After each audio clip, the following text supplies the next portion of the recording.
에클레시아의 형통이라고 하는 제목으로 은혜를 나누려고 합니다. 에클레시아의 의미 이제 여러분 잘 아실 것입니다. 공동체적으로는 교회라는 의미고 또 개별적으로는 예수님을 믿는 한 사람 한 사람이 에클레시아죠. 자, 이 에클레시아의 유래에 대해서 내가 몇 번 말씀을 드렸지 않습니까? 그런데 여러분, 제 설교만 잘 들어도 정말 놀라운 일들이 일어납니다. 지난주에 정연이가 임용고시를 봤어요. 아시죠? 임용고시를 보고 나서 저한테 문자를 보냈어요. 목사님, 임용고시 보면서 목사님 생각났어요. 그래요. 그래서 이게 무슨 뜬금없는 소리냐? 그랬더니만 나중에 사진을 2장을 찍어서 보냈는데 임용고시 문제에 제 설교가 나온 거예요. 그것도 배점이 20점짜리. 그 시험 문제가 뭐냐 하면 고대 아테네에 민회 에클레시아가 있었는데 이 에클레시아의 어떤 그걸 이렇게 해가지고 이 민주적인 이 토론, 학교에서 토론하는 방법에 대해서 논해라, 이런 문제가 하나 나온 거예요. 두 번째, 초연결 사회에 우리 접속 얘기했잖아요.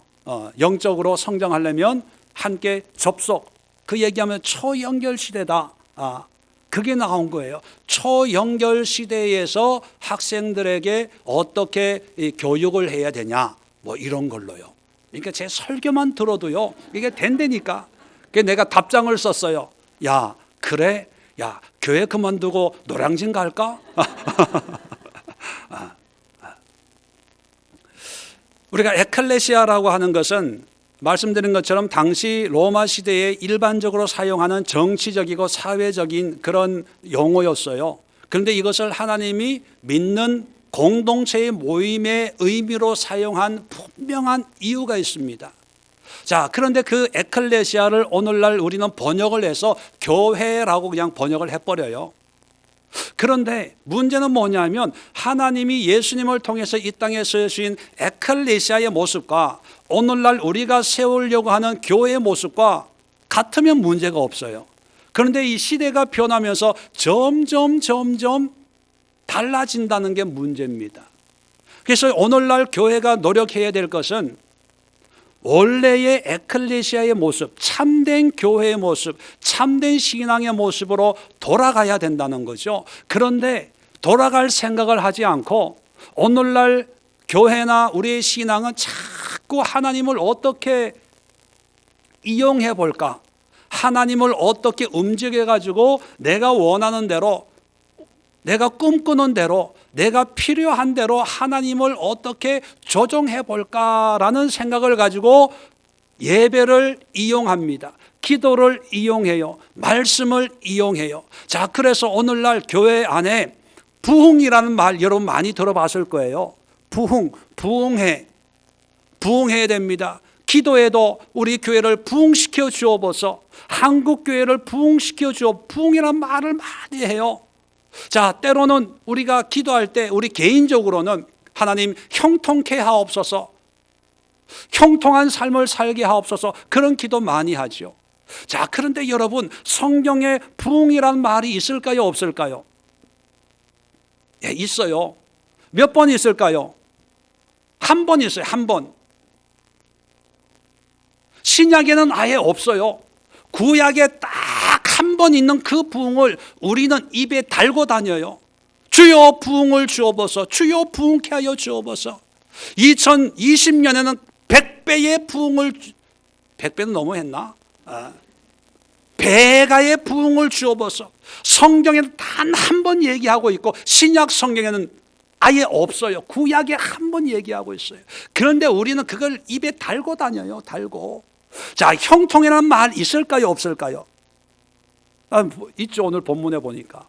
그런데 그 형통이란 말이 있다고 해가지고 우리는 입에 달고 다니. 하나님 형통케 하옵소서, 잘되게 하옵소서, 성공하게 하옵소서.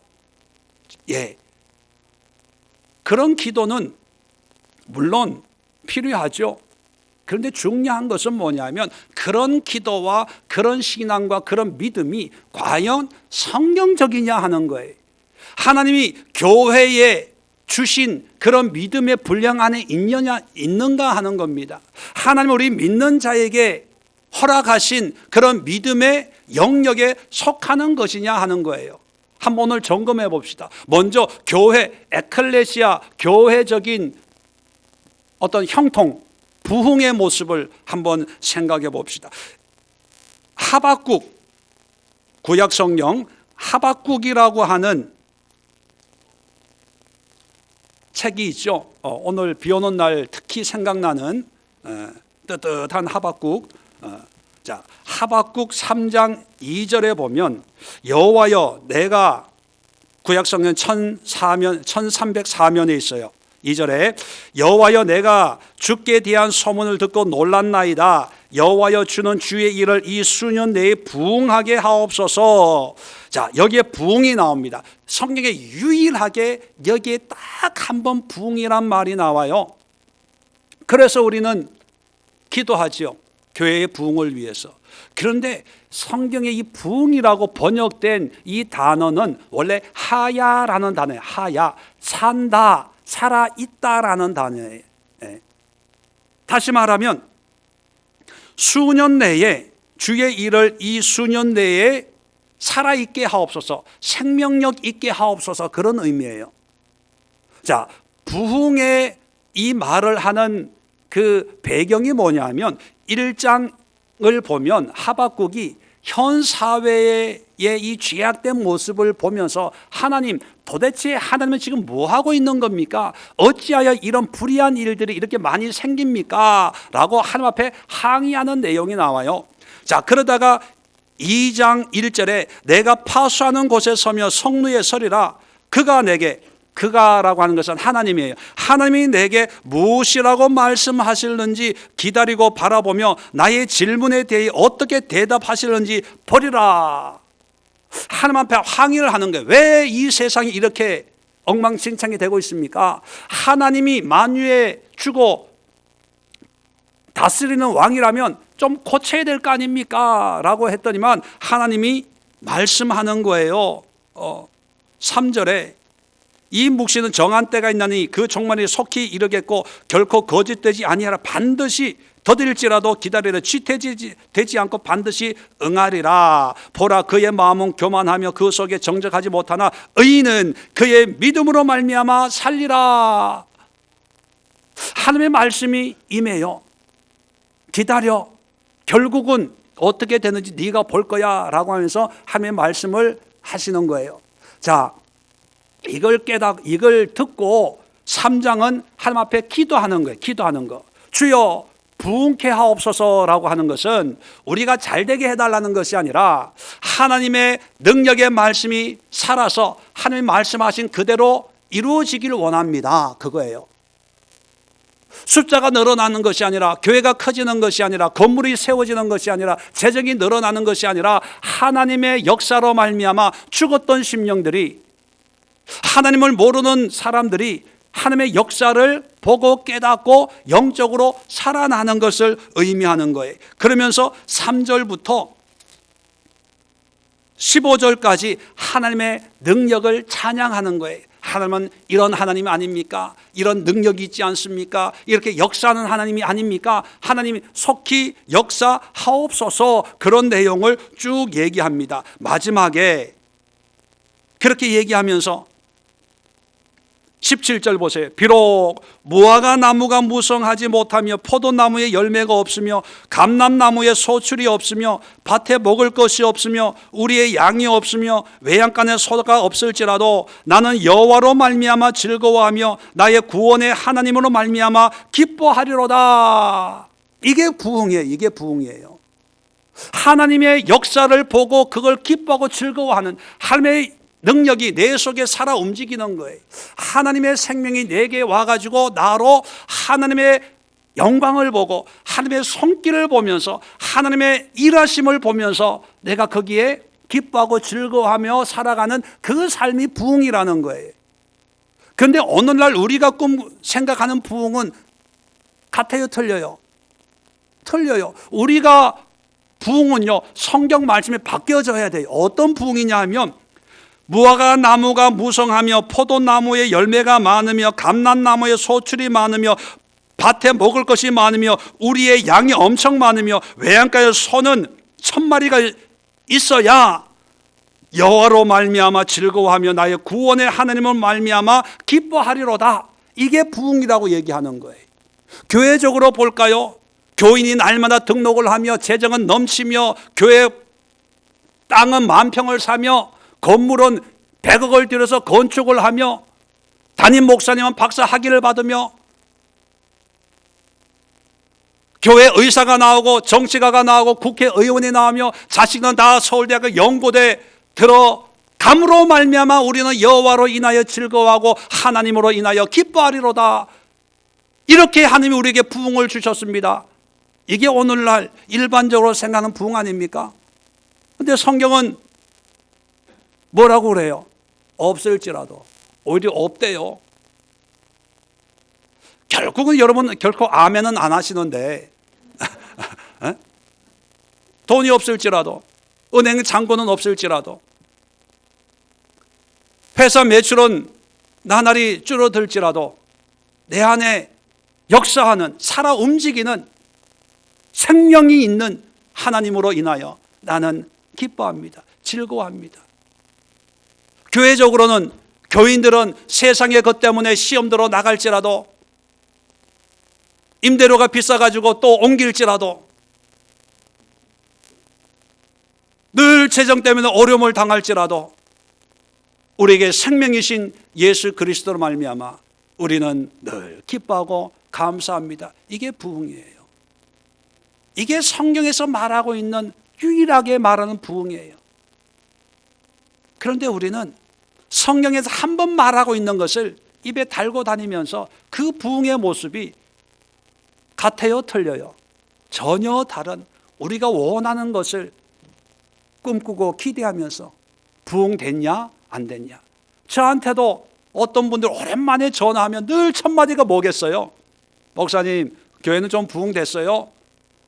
그 부흥의 개념이 뭐냐면 교인들이 좀 늘었냐는 거예요. 그럴 때마다 대답하기가 늘었다 그러기도 그렇고, 또 부흥됐다 그러면 오해해가지고 교인들이 굉장히 많은 줄 알아요. 오랜만에 야, 부흥 잘 되고 있습니다, 감사하게 잘 사역하고 있습니다 그러면요, 교회가 굉장히 큰 줄 알아. 그러면 꼭 물어봐요. 주일 출석하는 교인이 몇 명이네. 참,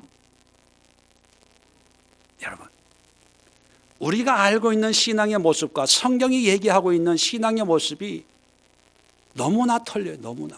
그러니까 어떤 신앙생활 하는 분들하고 대화하다 보면, 물론 우리 교인들은 이게 통하니까 대화가 쉽게 돼요. 근데 다른 교회 다니는 분들하고 대화하다 보면 참 대화가 안 통한다는 그런 생각을 할 때 참 답답함을 느낍니다. 오늘 제가 또 하나 소개하고 싶은 의미가 형통입니다. 형통. 어떤 부흥 강사 제가 직접 들었어요. 그 부흥 강사가 부흥에 와가지고 뭐라 그러냐면, 신통하면 영통하고, 영통하면 인통하고, 인통하면 물통하고, 물통하면 만사 형통이다. 그런 거 들어보셨어요? 들어봤죠? 말장난 같고, 과연 형통의 그 의미를, 성경적인 의미를 제대로 이해하고 있는지 의문이 들어요. 그렇게 말하는 의도는 분명합니다. 잘 된다는 거예요. 잘 된다는 거예요. 만사 형통, 모든 것이 술술 잘 풀리게 하나님이 은혜를 주신다는 거죠. 자, 그런 얘기만 들으면요, 어떤 분들은 헌금합니다, 봉사해요, 예배 드려요, 담임 목사님 말을 하나님의 말처럼 듣고 순종합니다. 뭐 때문에? 뭐 하기 위해서? 형통을 누리기 위해서. 한마디로 복 받고 싶어서 그러는 거예요. 그런데 그게 안 되거든요. 그러면 1년, 2년 하다가 시험 들어요. 왜? 우리 목사님 능력이 없나 봐. 성도들을 복줄 능력이 없나 봐. 기도를 많이 안 하나 봐. 그러면서 또 복 줄 수 있는 사람, 내 문제 해결해 줄 수 있는 그런 사람들을 찾아다닙니다. 기도받으러 다녀요. 여러분, 오늘 성경에서 말하고 있는 형통의 의미를 바르게 깨닫고 우리가 앞으로 세워나가야 될 에클레시아적인 교회에 임해야 될 형통의 모습을 여러분 마음속 깊이 새길 수 있길 바랍니다. 성경에서는요, 형통이라고 번역된 단어가 두 가지가 있습니다. 두 가지. 첫 번째 단어는 짜라흐라는 히브리 말이에요. 이 짜라흐라는 말은 원래의 뜻은 전진한다, 또 끝까지 간다, 끝까지 이룬다라는 뜻을 가지고 있어요. 이게 짜라흐예요. 자, 성경을 창세기 24장을 한번 열어봅니다. 창세기 24장. 이 짜라흐라는 형통이라는 말의 의미가 어떻게 사용되어지고 있는지를 직접 눈으로 확인을 시켜 드리려고 합니다. 창세기 24장 21절에 보면 지금 이 배경은 뭐냐면 아브라함의 종이 이삭의 아내를 얻으려고 라반의 집에 가서 리브가를 만나는 장면이에요. 이삭의 아내가 될 그런 아가씨를 만나는데 그 아가씨를 만나가지고 일어난 일 가운데 21절에 보면 그 사람이 그 종입니다. 아브라함의 종이에요. 그를 묵묵히 주목하고, 그라고 하는 것은 리브가, 우물가에서 만났거든요. 리브가를 보고 여호와께서 과연 평탄한 길을 주신 여부를 알고자 하더니, 자, 여기서 평탄한이라고 번역된 히브리 말이 짜라흐예요. 짜라흐. 이건 뭐냐면 목적을 이루다, 도착하다, 그런 뜻이거든요. 자, 평탄한 길이라고 하는 것은 뭐냐면 하나님이 목적하신 그 사람이 이 사람인가, 그런 뜻이에요. 여기까지 왔는데 우물에서 어떤 아가씨를 만났는데 혹시 하나님이 점지해 준, 하나님이 계획한 그 사람이 이 사람인지 그 여부를 알고자 했다, 이런 뜻이에요. 자, 좀 더 설명을 드리면 40절 보세요. 자, 그 리브가의 아버지 라반을 만나가지고 또 자기가 왜 여기까지 왔는지를 설명하는 가운데 40절에 주인이 내게 이르되, 주인이라고 하는 것은 아브라함을 얘기하는 거죠. 내가 섬기는 여호와께서 그의 사자를 너와 함께 보내어 내게 평탄한 길을 주시리니. 자, 여기서도 평탄한 길이라고 하는 것이 짜라흐예요. 이 짜라흐가 평탄한 길이라고 번역을 했지만 원어적인 의미는 하나님께서 사자를 너와 함께 보내어 하나님의 그 목적지까지 도달하게 할 거다, 그런 뜻이에요. 그래서 내 족속 중 내 아버지 집에서 내 아들을 위하여 아내를 택할 것이니라, 그런 뜻이죠. 자, 42절 또 볼까요? 내가 오늘 우물에 이르러 말하기를 내 주인 아브라함의 하나님 여호와여, 만일 내가 행하는 길에 형통함을 주실진데. 자, 이 형통함도 원어를 보면 똑같은 말이에요. 평탄하다, 아까 형통하다, 짜라흐예요. 그러면 짜라흐면 의미가 뭐라고요? 목적에 이르는 것. 그래서 내가 하는 이 길이 목적에 도달한 것인가? 다시 말하면 이 여자가 하나님이 계획한 바로 그 여자인가? 그것을 이제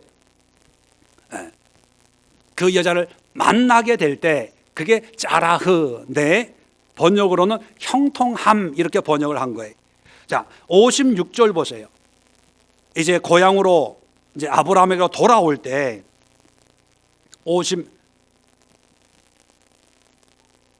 56절, 그 사람이 그들에게 이르되 나를 만류하지 마소서, 여호와께서 내게 형통한 길을 주셨으니. 이제 목적을 이루었다는 거예요. 아내감을 찾아서 이제 데리고 간다는 거예요. 나를 보내어 내 주인에게 돌아가게 하소서. 자, 이 형통이라는 말은 하나님이 어떤 목적을 했는데 그 목적을 이루는 것이 형통이에요. 자, 그래서 창세기 29장 죄송합니다. 창세기 29장. 자, 창세기에서 형통의 대명사가 누구냐? 바로 요셉입니다. 요셉. 자, 창세기 39장 2절 보면 여호와께서 요셉과 함께 하심으로 그가 형통한 자가 되어 그의 주인 애굽 사람의 집에 있으니, 여러분 한국말로 형통이라고 했기 때문에 어떻게 이해되기 쉽냐 하면 다 잘 되는 거예요. 뭘 해도 좋은 결과가 일어나는 거예요. 그게 형통입니다. 자, 그런데 애굽에 있는 이 요셉의 입장에서 우리가 생각하는 그런 형통의 삶을 살고 있는 건가요, 지금? 아니에요. 우리가 생각하는 그런 형통과 전혀 반대예요. 막내 아들로 태어나가지고 아버지의 사랑을 독차지하고 채색 옷 입으면서 귀여움만 받던 이 요셉이 형들의 배신으로 팔려서 종으로 팔려 애굽에 온 거예요. 그게 형통입니까? 비극이죠, 비극. 환난이죠, 고난이죠. 그런데 왜 성경은 그것을 형통이라고 표현할까요? 환경이 잘 돼서 형통이 아니고, 원하는 대로 되어져서 형통이 아니고, 자기의 꿈을 이루어서 형통이 아니라, 아까도 얘기했죠. 형통의 뜻이 뭐라고요? 하나님이 인도하시는 목적을 이루는 게 형통이에요. 자, 그렇다면 환경적으로는 어렵지만 요셉이 애굽으로 팔려서 오게 된 게 누구 뜻이다? 하나님의 뜻이에요. 왜요? 요셉의 가족들을 애굽으로 데리고 와서 애굽에서 400년 동안 큰 민족으로 이룰 계획을 하고 계셨거든요. 이런 계획을 이미 아브라함에게 말씀을 했더랬어요.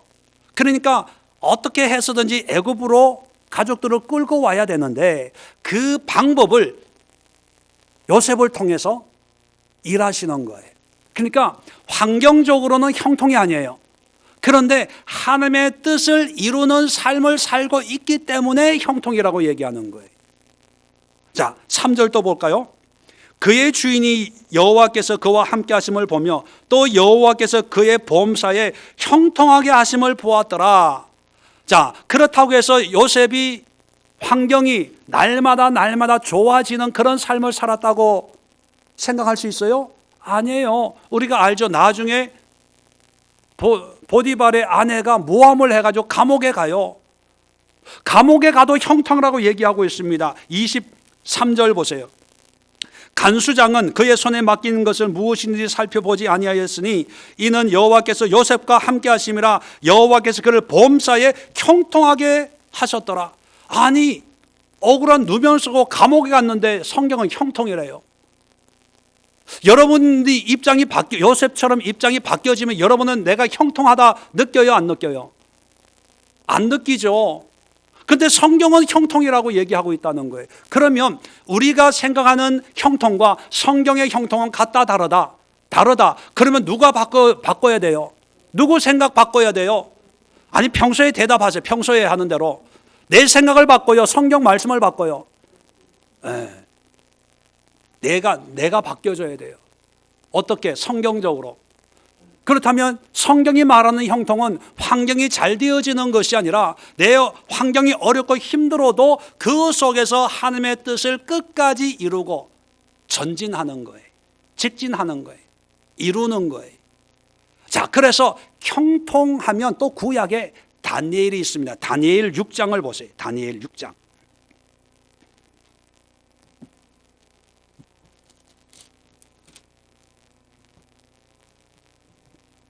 다니엘 6장 28절.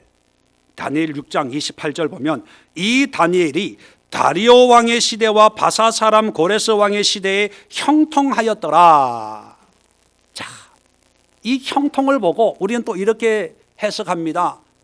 바벨론에 포로로 끌려가도 다니엘은 형통했다. 어떻게? 총리가 됐다. 총리. 주여, 우리 아들을 형통케 하옵소서. 그래서 다니엘 학습법, 다니엘 아카데미, 다니엘 학교, 다니엘 다니엘 다 갖다 붙여요. 왜? 형통하기 위해서. 어떻게 형통하기 위해서? 총리가 되는. 여러분, 그거는 우리가 생각하는 형통이고 성경이 말하는 형통은요, 짜라흐예요. 짜라흐. 그러면 적어도 히브리 사람들은, 유대인들은 이 성경을 읽을 때 어떻게 받아들이냐면, 이 다니엘이 다리오 왕의 시대와 바사 사람 고레스 왕의 시대에도 흔들리지 않고 끝까지 하나님의 계획과 인도하심 속에 살아갔다. 하나님의 계획 가운데 거했다. 하나님의 뜻 가운데 거했다. 하나님의 의도 가운데 거했다. 그렇게 읽고 이해했다는 거죠. 토요일마다 우리 청년들에게 다니엘서를 함께 공부하고 있습니다. 그래서 다니엘서 하면 사람들은 예언서라고 생각해요. 선지서, 환상, 미래에 되어질 마지막 때의 요한계시록하고 연결해가지고 그렇게 보는데, 제가 청년들한테 그랬어요. 다니엘서는 예언서가 아니다. 하나님의 말씀의 책, 삶의 책이다. 삶의 책. 어떤 삶이냐? 바벨론, 우리나라를 멸망시킨 원수의 나라에서도 내가 믿음을 지킬 수 있는 삶을 얘기하고 있다. 그렇다면 이 다니엘을 공부할 때 어떻게 도전받아야 되냐면, 그리스도 청년으로서 이 세상 속에 안티 기독교인들이 드글드글하고 기독교를 개독교라 그러고 목사를 목사라 그러고 기독교에 대해서 비관적이고 부정적이고 비난과 공격의 불화살을 날리는 이 시대 속에서도 내가 믿음을 가지고 그 속에 살아가는 거다. 피하지 않고 도망가지 않고 변명하지 않고 그 환경 속에 속해서 내 믿음을 지켜나가는 그런 신앙의 모습이다. 그렇게 말씀을 전하고 있습니다. 왜요? 그게 형통이거든요. 우리가 생각하는 요셉의 형통은 종으로 끌려갔지만 애굽의 총리가 되는 것. 다니엘의 형통은 포로로 끌려갔지만 바벨론의 총리가 되는 것. 하여튼 우리는 항상 좋은 거, 그걸로만 결론을 맺어요. 그러니까 그 다음 성경은 안 돌아오는 거예요. 안 돌아오는 거예요. 자, 그런 심리를 이용해가지고 목회자들은, 부흥 강사들은요, 하나님 잘 섬기면 그렇게 된다고 미혹합니다. 헌금 많이 하면 그런 축복이 임한다고 사기치고 있어요. 내 말을 하나님의 말씀으로 순종하고 교회 복종하면 그런 은혜가 머리가 되고 꼬리가 되지 않는, 누르고 흔들고 해도 넘치도록 부어주는 그런 하나님의 형통을 준다고 구라치고 있어요. 그게 다 아멘합니다. 두 손 들고 아멘해요. 그런데 성경이 얘기하고 있는 것은 그거하고 전혀 관계가 없어요. 형통이란 내 환경이 어떠하든지 간에 그 환경 속에 하나님의 뜻에 순종하고 좌로도 우로도 치우치지 않고 하나님의 목적에 끝까지 가는 거예요. 미혹되지 않고 포기하지 않고 이런 핑계 저런 핑계 대지 않고 끝까지 내 믿음을 지키는 거예요. 요셉이 종으로 끌려갔던, 억울한 누명을 쓰고 감옥에 갔던, 총리로 크게 성공했던, 그게 중요한 게 아니에요. 그 환경 속에 끝까지 하나님을 붙들고 살았을 때 형통이라고 얘기합니다. 다니엘도 예루살렘에서 귀족, 왕족이었어요. 하루아침에 포로로 끌려가가지고 거세돼서 내시가 된 거예요. 이방 공부를 해야 돼요. 왕을 섬겨야 돼요. 사자굴에 들어가야 돼요. 풀무불에 들어가야 돼요. 신상 앞에 절해야 돼요. 왕 앞에 절해야 돼요. 그러나 거기에 타협하지 않고 내 믿음, 왕이 주는 음식은 난 먹지 않겠습니다. 사자굴 풀무불에 들어갈지라도 신상 앞에 절하지 않겠습니다. 내 믿음을 지킬 때 그게 형통이에요. 그런 형통의 결과가 총리가 되는 거지요. 그렇기 때문에 다니엘이나 요셉은요, 결코 내가 총리가 됐다는 걸 자랑하지 않아요. 여러분, 성경에 많은 저자들이 있잖아요. 그런데 요셉, 다니엘의 이야기는 하지만 요셉이 총리가 됐다, 다니엘이 총리가 됐다, 우리 조상 가운데 애굽에서 바벨론에 이렇게 승리한 성공적인 삶을 산 사람이 있었다, 이렇게 기록한 부분 있어요, 없어요? 그런 거 하나도 없어요. 그런 거 하나도 없어. 기억도 안 해요. 신경도 안 써요. 뭐만 신경 씁니까? 하나님의 형통, 그런 환경 속에서도 기도하고 말씀대로 그거를 기록하고 있는데 우리는 뭐만 기억합니까? 총리된 것만 기억해요. 잘된 것만 기억해요. 그런 사람을 간증자로 세워요. 부도 나가지고 죽기 일보 직전에 기도했더니만 하나님이 지혜를 주셔가지고 이렇게 순종했더니만 하나님이 이렇게 부자가 되고 큰 회사를 이루게 되어서 형통한 은혜를 주셨습니다. 여러분, 모든 사람이 똑같은 형통의 결과를, 다시 말하면 부자 되는 결과를 하나님이 주시지는 않아요.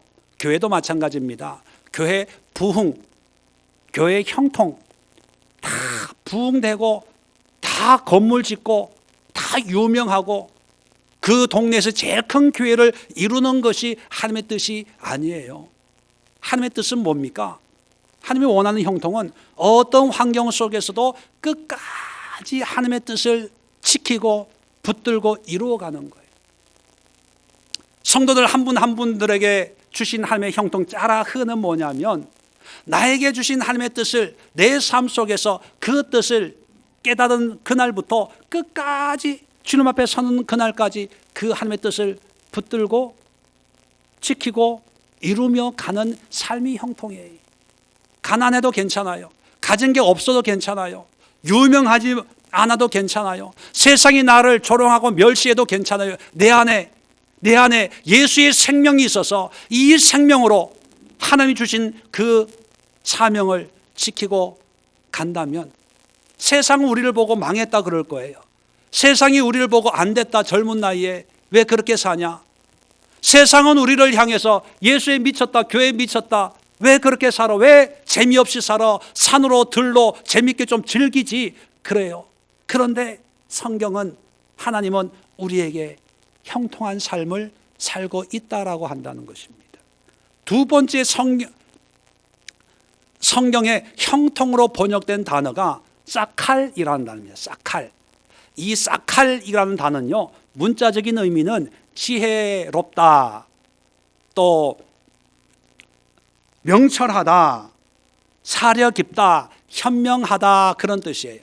자, 그래서 창세기 3장 6절 보면 여자가 그 나무를 본즉 먹음직도 하고 부함직도 하고 지혜롭게 할 만큼 탐스럽기도 한 나무인지라. 우리 잘 알고 있잖아요.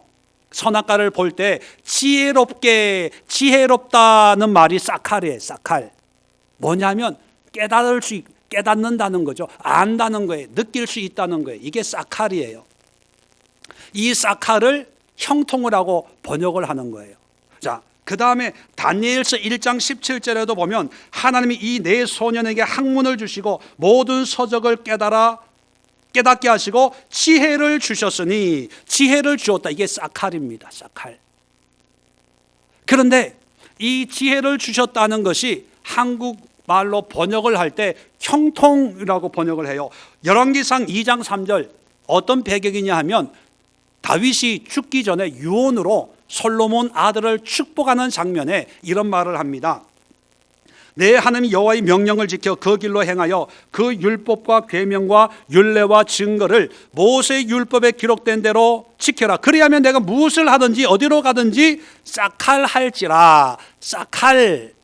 다른 성경에는 지혜롭다, 현명하다, 똑똑하다 그렇게 번역을 했는데 한국 번역으로 형통 이렇게 번역을 하는 순간 이게 헷갈려지는 거예요. 하나님의 말씀만 잘 지키면 모든 만사가 형통하다 이렇게 해석을 해버리는 거예요. 그런데 원어적으로는요, 지혜가 생기는 거예요. 지혜가. 하나님의 말씀을 그대로 지키면 지혜가 생기는데 어떤 지혜가 생겨요? 세상의 모든 학문을 다 아는 지혜가 아니라 성경에서 말하는 지혜는 거의 하나님을 아는 지식을 지혜라고 얘기해요. 하나님을 아는, 하나님을 더 깊이 알게 된다는 거예요. 하나님의 뜻을 알게 된다는 거예요. 하나님의 섭리를 깨닫게 된다는 거예요. 이게 형통이에요. 형통. 자, 오늘 성경 본문에 보면 여호수아 1장 오늘 본문에 보면 7절도 오직 강하고 극히 담대하여 나의 종 모세가 내게 명령한 그 율법을 다 지켜 행하고 우로나 좌우로나 치우치지 말라. 그리하면 어디로 가든지 형통하리니, 이 형통의 의미가 사칼이에요. 사칼. 지혜로워진다, 알게 된다, 깨닫게 된다는 거예요. 뭐를 깨닫게 돼요? 하나님을 깨닫게 된다는 거죠. 8절에 이 율법책을 내 입에서 떠나지 말게 하며 주야로 그것을 묵상하여 그 안에 기록된 대로 다 지켜 행하라. 그리하면 내 길이 형통하게 될 것이며 내가 평탄하게 될 것이며 내가 형통하리라. 형통, 사칼이에요. 사칼. 하나님의 율법의 말씀을 입에서 떠나지 않게 되면 사칼 하는데 하나님을 알게 되고 깨닫게 된다는 거죠. 그게 형통이라는 거예요. 자, 그러면 여러분, 형통, 성경에서 얘기하는 이 형통이라는 이 의미는 환경과 관련이 있어요, 없어요? 분명히 대답하세요. 환경과 상황과 관련이 있어요, 없어요? 누구와 관련이 있어요? 하나님과 관련이 있어요. 자, 부흥이라는 것도 환경과 상황과 관련이 있어요, 없어요? 없어요. 누구와 관련이 있어요? 하나님. 이제 분명해졌죠. 자, 보세요. 9절입니다. 자, 형통한 삶을 얘기하고 9절에 내가 내게 명령한 것이 아니냐, 강하고 담대하라, 두려워하지 말며 놀라지 말라. 내가 어디로 가든지 내 하나님 여호와가 너와 함께 하느니라 하시니라. 뭐냐면 어디로 가든지 누가 함께 해요? 하나님이 함께. 이게 형통의 실제적인 모습이에요. 형통이란 정리를 하면 이런 거예요. 형통이란 부흥도 마찬가지입니다. 형통이란 내가 어디로 가든지 어떤 환경이든지 그곳에서 하나님을 깨닫고 사칼 깨닫고 그 하나님의 뜻을 끝까지 이루어가는 거예요. 이게 형통이에요. 다시 한번 말씀드립니다.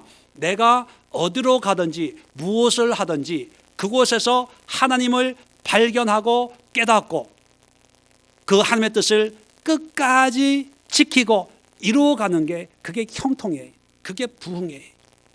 대표적인 예로 예수님, 오후 예배 때도 말씀드리겠지만 예수님이 이 땅에 오셔서 사셨어요. 형통한 삶입니까? 불통한 삶입니까? 그러면 우리는 이렇게 반문할 거예요. 목사님, 우리식으로 대답할까요? 성경적으로 대답할까요? 그죠? 자, 우리식으로 대답하면 예수님은 형통한 삶이에요? 불통한 삶이에요? 불통한 삶이에요. 성경적으로 보면 형통의 삶이에요? 불통의 삶이에요? 형통의 삶이죠. 그러면 우리는 성경적으로 살아야 돼요? 세상적으로 살아야 돼요? 예, 그리스도인이라고 하는 건 뭐예요? 예수님의 삶의 원리를 따라서 살아가는 사람들이 그리스도인이에요. 그죠? 비록 세상 속에 있지만 세상의 학문을 공부하고 세상 일을 하고 세상에 몸을 놓고 있지만 그러나 우리는 그리스도 예수 그리스도의 뜻을 쫓아 하나님의 뜻을 따라 사는 그런 사람이 우리 그리스도인, 기독교인이에요. 그러면 세상은 그렇다 하지만 그런 것이 형통이라고 인정을 할지 모르지만 우리는 예수님의 삶이 형통이다. 자, 예수님 장가 갔나요? 못 갔나요?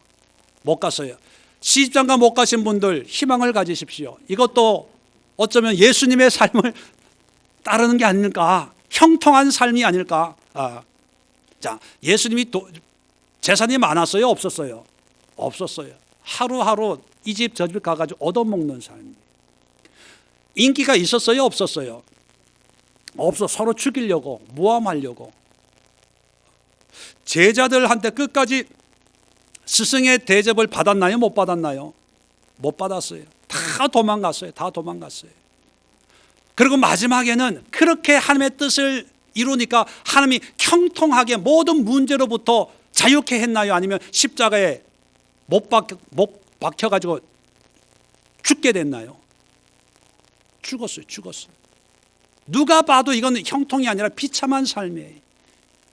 누가 봐도 이거는 아무도 존경하고 따르고 싶은 그런 생각이 없어요. 그러니까 제자들도 도망을 3년 반 동안 따라다니는데도 도망을 갈 정도니까 누구라도 고개를 흔들 그런 삶이에요. 그런데 성경은 뭐라고 얘기합니까? 형통의 대명사예요. 형통의. 바울은 예수만 자랑하겠다는 거예요. 예수의 십자가만 알기로 작정했다는 거예요. 너희도 나를 본받으라고 얘기하고 있어요. 그런데 성경은 자꾸 그렇게 얘기하는데 우리는 자꾸 세상적인 형통, 세상적인 성공, 세상적인 부유 그런 걸 가지고 자랑하고자 싶어가지고 우리 교회가 내가 기도했다면 하나님이, 물론 여러분 그런 축복의 모양이 나타나는 그 자체가 나쁘다는 건 절대로 아닙니다. 하나님이 형통한 삶을 살면 거기에 따라서 하나님이 베푸시는 은혜가 있어요. 저는 동기를 얘기하는 거예요. 동기를. 하나님이 원하시는 그 동기가 성경적이어야지 세상적인 그런 동기를 가지고 그런 기준으로 판단해서는 안 된다는 거예요. 제 개인적으로 안타까운 것은 성도들도 하나님의 말씀을 듣지만 알지 못하고 세상적인 가치관으로 세상적인 기준으로 성경을 보면서 나에게 좋은 말씀, 나에게 유익되는 말씀은 아멘 하지만 나를 불편하게 하고 예수의 길을 걷고 예수의 삶을 살고 십자가를 지고 버리고 나누고 베풀고 희생하고 섬기라. 그러면 그건 특별한 은사가 있는 사람, 그거는 신학교 갈 사람, 전도사 될 사람, 목사 될 사람, 선교사 될 사람이고 나는 아니야. 나는 평신도인데 뭐 집사인데 뭐 여기에 집사, 장로, 권사, 목사, 선교사 무슨 차별이 있습니까?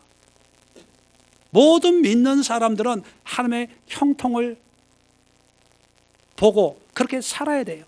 또 그런 삶을 형통함이라고 자부심을 가지고 있어야 돼요.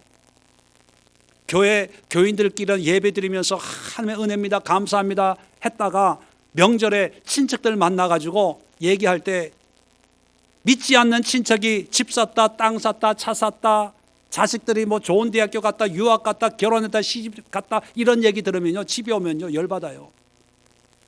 나는 뭐야? 나는 그동안에 이렇게 열심히 신앙생활 했는데 나는 뭐야? 나는 뭐 이러고 앉아 있어요. 아유, 믿음도 필요 없고 기도도 필요 없고 그냥 뭐 아유, 사는 게 이런 거지 뭐 이러고 앉아 있다니까요. 누가? 여러분이 한 번, 두 번 해본 분만 아멘. 없어요? 우리 교회는? 없어요? 할렐루야, 다행이네요. 네. 자, 그러면 이제 실질적으로 그러면 우리의 삶 속에서 실질적으로 어떻게 형통한 삶을 살까? 두 가지만 실천하면 돼요. 두 가지만. 첫 번째는요, 우리의 모든 삶 속에서 하나님을 발견하는 거예요. 하나님을 찾는 거예요. 하나님을 깨닫는 거예요. 하나님을 느끼는 거예요. 네. 무슨 얘기냐면 우리는 환경이 좋냐 안 좋냐 이걸 따져요. 그죠? 환경이 좋으면 감사하고 안 좋으면 하나님 이 환경을 바꿔주세요. 이게 일반적인 그런 삶의 모습이었다면 이제는 형통한 삶을 살려면 좋은 환경으로만 가려고 하지 말고 이미 내가 와 있는 이 환경, 이 상황에서 하나님을 발견하는 거예요. 하나님을 찾는 거예요. 하나님을 깨닫는 거예요. 여호수아 5장을 한번 5장에 보면 이제 요단강을 건너서 여리고성을 무너뜨리려고 이제 여호수아가 여리고성을 향해 가고 있습니다. 자, 5장 13절에 보면 여리고로 가다가 한 사람을 만나요. 여호수아가 여리고에 가까이 이르렀을 때에 눈을 들어본 중 한 사람이 칼을 빼어 손에 들고 마주 서 있는지라 아니 장군 한 사람이 칼을 빼들고 서 있는 거예요. 깜짝 놀라가지고 여호수아가 첫 마디가 뭐냐면 너는 우리를 위하느냐 우리의 적들을 위하느냐. 이게 무슨 얘기냐면 무슨 뜻이냐면 너는 누구 편이냐 우리 편이냐 적군이냐 이렇게 묻는 거예요. 자, 그랬더니만 14절에 그 사람이 아니라 나는 여호와의 군대의 장관 대장으로 지금 왔느니라 그렇게 얘기하니까 여호수아가 얼른 얼굴을 땅에 엎드리고 절을 하고 얘기합니다. 내 주여 종에게 무슨 말씀을 하려고 이렇게 납시었습니까? 그러는 거예요. 좋은 거죠. 적군이 아니고 내 편이니까. 자, 그랬더니만 15절에 그 군대 대장이 이런 얘기를 합니다. 내 발에서 신을 벗으라 내가 선 것은 거룩하니라 하니 여호수아가 그대로 행하니라. 여러분 전쟁하러 가는 이 여호수아에게 왜 이런 경험을 하게 할까요? 여호와의 군대 대장이 왜 등장을 해가지고 이런 경험을 하게 할까요? 이 사건과 비슷한 사건 또 하나 기억나죠? 출애굽기에 보면 모세가 양을 치고 있을 때 떨기나무에 불이 붙었는데 하나님의 음성이 들리죠. 내가 선 것은 거룩하니 발에서 신을 벗어라. 이렇게 비슷해요. 이 의미가 뭘까요? 그리고는 아무 설명도 없고 뭐 했는지 기록되지 않고 6장에 이제 여리고성을 무너뜨리는 그런 역사를 기록하고 있어요. 이게 무슨 뜻일까요? 왜 이렇게 나타났을까요? 여러분 전쟁하러 가는 여호수아는 이제 처음 전쟁해 보는 거죠. 아마 오만 생각 다 있을 거예요. 여리고성은 전쟁터예요. 피비린내가 나는 그런 살육의 현장일 거예요. 그런데 하나님이 군대 대장, 보디가드, 경호원을 보내가지고 여호수아에게 뭐를 깨닫게 하냐 하면 이것도 거룩한 곳이래요. 여리고성 앞도 거룩하대요. 여러분 거룩한 이유가 뭡니까? 하나님이 계시니까 거룩한 거예요. 그러니까 사람들은 내가 은혜 받은 곳만 거룩한 줄 알아요. 왜? 여기 하나님이 계시다고 생각을 하니까. 교회만 거룩한 줄 알아요. 하나님의 집이라고 예배 드리는 처소라고 생각하니까. 자, 그런데 직장을 갑니다. 직장은 그냥 일터라고 생각을 해요. 왜? 일하는 곳이니까. 집은 그냥 가정집, 나의 공간이라고 생각해요. 자, 여호수아도 여리고성 앞에 갔을 때 이건 전쟁터라고 생각한 거예요. 그러니까 어떻게 전쟁을 할까, 어떻게 싸워 이길까 이런 생각으로 가득 차 있어요. 자, 그럴 때 군대 대장을 보내가지고 아니야, 이것도 하나님이 함께 하시는 곳이야, 거룩한 곳이야. 여기는 전쟁터가 아니라 하나님의 임재 장소야. 그걸 깨닫게 해주는 거예요. 자, 그걸 듣고 신발을 벗고 하나님 앞에 예배하면서 그 다음은 안 나오지만 그대로 행하니라 이 말 속에 하나님을 예비하고 하나님 죄송합니다. 나는 여기가 전쟁하는 여리고성 사람들 적군들만 보이는 줄 알았더니만 이곳에 하나님도 함께 계시네요. 하나님의 임재의 장소네요. 이걸 깨닫는 거예요. 그리고 깨닫고 난 뒤에 6장에 보면 여리고성을 무너뜨리는 방법을 얘기하는데 기가 막힌 얘기를 하는 거예요. 하루에 한 바퀴 돌래요. 매일 한 바퀴 돌고 일곱째 날 7바퀴 돌고 소리 지르면 무너진대요. 여러분 같으면 하겠어요? 안 하겠어요? 여러분 같으면 하겠어요? 안 하겠어요? 할 사람 누가 있어요? 저도 안 해요. 그런데 여호수아는 해요. 왜요? 군대 대장을 통해서 하나님이 함께 하고 있구나. 이걸 깨닫는 거예요. 싹칼 하는 거예요. 싹칼. 싹칼 했으면 이제 한 바퀴 돌고 그 다음날 한 바퀴 짜라흐 하는 거예요. 짜라흐. 그 믿음을 끝까지 지켜나갈 때 그게 무너지는 거예요. 여리고성이 무너진 것, 문제가 없어지는 것, 이게 형통 아닙니까? 이게 형통이에요. 여러분 직장 일터에도 그곳에도 하나님이 계세요. 하나님이 함께 하세요. 좋은 곳만이 아니라 안 좋은 곳도 하나님이 함께 하세요. 왜? 온 땅에 충만한 분이니까. 그러니까 여러분 형통한 삶이란 뭐냐면 좋은 환경으로 인도하는 것이 형통이 아니고 어떤 환경에 있든지 간에 그곳에서 하나님을 발견하고 하나님의 임재를 고백하면 그곳이 거룩한 장소가 되고 영광의 장소가 되고 그러한 장소 속에 살아가는 그 삶이 형통이라는 거예요. 그러니까 어디에 가든 제일 먼저 해야 될 게 하나님을 발견하는 거예요. 그래서 우리의 말이 바뀌어져야 됩니다. 이제 우리의 삶의 주어가 하나님이 되어야 돼요. 하나님이 여기 보내셨어요. 하나님이 하라고 하셨어요. 하나님의 영광을 위해서 있는 거예요. 하나님은 나와 함께 하시는 거예요. 하나님이 나에게 이런 감동을 주셨어요. 이렇게 이런 생각을 주셨어요. 모든 게 주어가 하나님, 예수님, 성령으로 바뀌어져야 될 때 그 삶이 형통한 삶이에요. 두 번째 형통은 뭐냐면 그런 하나님을 발견했다면 그 다음에 해야 될 게 뭐예요? 하나님을 예배하는 거예요. 예배하는 거예요. 예배자. 예배하면 또 설명이 길어지는데 여러분 알 거예요. 예배라는 게 주일 예배 참석하는 게 예배가 아닙니다. 어떤 분들은 예배가요 설교 듣는 게 예배인 줄 알아요. 그래서 목사님 인터넷에서 설교를 자주 듣고 있어요. 자, 그럴 때 제가 감사하네요. 설교 듣고 은혜 받고 예배 드리세요. 예배. 그러면 뭐라 그러는지 아세요? 아니 설교로 예배 드려요. 여러분 주일 이 예배를 예배라고 하는 이유가 뭐냐면 제가 설교하는 이 설교를 여러분이 듣고 있기 때문에 예배 드리는 게 절대로 아니에요. 이거는 제가 설교하는 것을 여러분 그냥 듣는 거예요. 듣는 거. 제가 설교하는 여러분 참여하는 거예요. 예배는 뭡니까? 하나님을 높이는 거예요. 하나님을.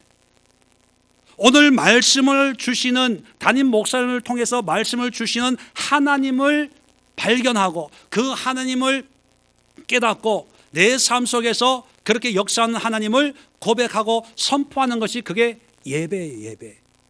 인터넷 설교 듣는 건요 설교 듣는 거예요. 듣는 거. 자, 설교를 듣고 은혜 받으면 뭐라고 그럽니까? 저를 만나면 목사님 은혜 참 많이 받았어요. 네, 저는 듣기 좋지만 이건 예배가 아니에요. 왜요? 예배는 누가 높임을 받아야 돼요? 하나님. 진정한 예배는요 말씀을 듣고 하나님 너무 감사해요. 하나님의 뜻대로 살겠습니다. 하나님의 계획대로 살겠습니다. 내가 그렇게 살아내야 되는 거예요. 자, 여호수아 나왔으니까 여호수아 8장 이것만 빨리 찾아보고 여호수아 8장에 보면 8장 30절입니다. 그때에 가나안 땅에 들어와 가지고 여호수아가 이스라엘의 하나님 여호와를 위하여 에발산에 한 제단을 쌓았어요. 제단을.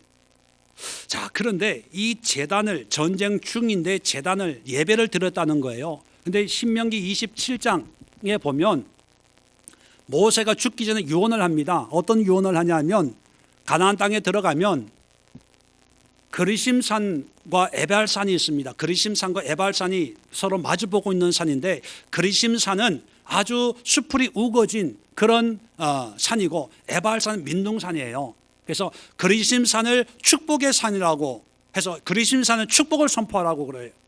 에발산에는 저주를 선포하라 그렇게 얘기합니다. 자, 그런데 이 두 산이 있는 축복의 산과 저주의 산이 있는데 여러분 같으면 하나님을 이제 가나안 땅에 들어왔잖아요. 들어왔으면 전쟁에서도 이겼어요. 그러면 하나님 앞에 예배를 감사 예배를 드리는데 축복의 산에서 예배 드리고 싶어요? 저주의 산에서 예배 드리고 싶어요? 다 축복의 산에서 예배 드리고 싶죠. 그런데 하나님은 어디에 예배 드리라고 한다고요? 오늘 성경에 보면 에발산에 저주의 땅에 예배 드리래요. 자, 그래서 33절 보면 레위 중간쯤에 제사장들 앞에 궤 좌우에 서되 절반은 그리심산 앞에 절반은 에발산 앞에 섰으니 이는 전에 여호와의 종 모세가 이스라엘 백성에게 축복하라고 명령한 대로 함이라. 그리고 여기서 율법을 낭독해요. 축복하라고 할 때 사람은 다 그리심산에 서려고 해요. 그래서 예수님 당시에도 요한복음 4장에 보면 수가성 여인 이야기가 나오죠. 그 여인이 예수님이 그리스도인 것을 깨닫고 뭐라고 제일 먼저 질문합니까? 우리 조상들은 이 산에서 예배하라고. 이 산이 그리심산이에요. 유대인들은 예루살렘에서 예배하라는데 어디서 예배하는 게 좋습니까? 라고 할 때 여기도 말고 저기도 말고 오직 영과 진리로 예배해라, 그런 말씀이 나와요. 사람들은 다 축복의 땅에 있고 싶어 해요. 그런데 성경은 보면 에발산에 예배를 드리라고 단을 쌓았다라고 얘기하고 있습니다. 왜 그럴까요? 사람들은 저주의 땅이라고 생각을 합니다. 그런데 그곳에 예배하면 그 땅이 누가 거하는 땅이 되는 거예요? 하나님이 거하는 땅이 되는 거예요. 하나님이 거하기 때문에 거룩한 땅이 되는 거예요. 여러분, 우리는, 세상은 좋은 땅을 찾아다녀요. 좋은 환경을 찾아다녀요. 남들이 보기에도 좋은 거, 그 좋은 게 좋은 거라고 생각을 해요. 그런데 우리 예수 믿는 사람은요, 좋은 것도 좋지요. 그러나 안 좋은 것도 좋게 만들 수가 있어요. 어떻게? 예배. 그래서 예배의 능력이 있어요. 예배의 능력. 내가 왜 삶의 예배를 드리고, 가정의 예배를 드리고, 직장의 예배를 드리고, 일터의 예배를 드리고, 있는 곳마다 예배 드리고, 운전하면서 드리고, 버스 타면서 드리고, 지하철 타면서도 예배하라고 하는 이유가 뭐냐면 예배의 능력이 있어요. 예배의 능력. 내가 진정한 예배를 드린다면 그 예배를 누가 받아요? 하나님이 받으셔요. 하나님이 받는다면 그곳에 누가 계시는 거예요? 하나님이 계시니까 받는 거예요. 하나님이 계신다면 그곳은 어떤 땅이 되는 거예요? 거룩한 축복의 땅이 되는 거예요. 축복의 땅.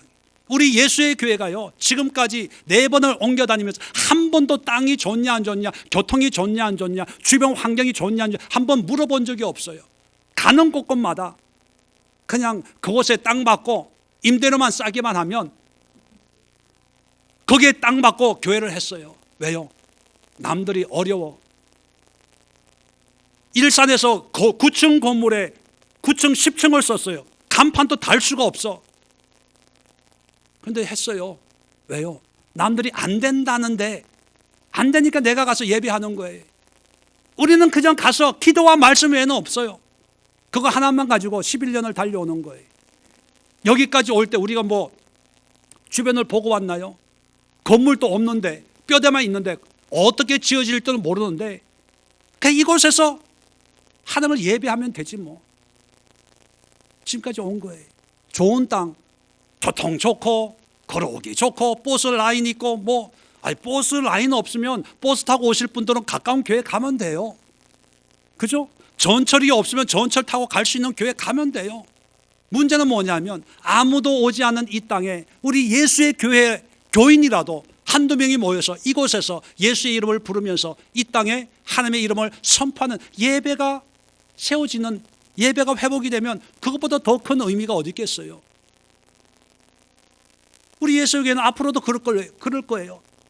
어디 가든 무엇을 하든 더 안 좋은 환경으로 가든 거기에 상관하지 않고 그곳에서 말뚝박고 예수의 이름을 외치고 예배하고 찬송하고 기도하고, 그럴 때 그곳이 거룩한 곳이 되는 거예요.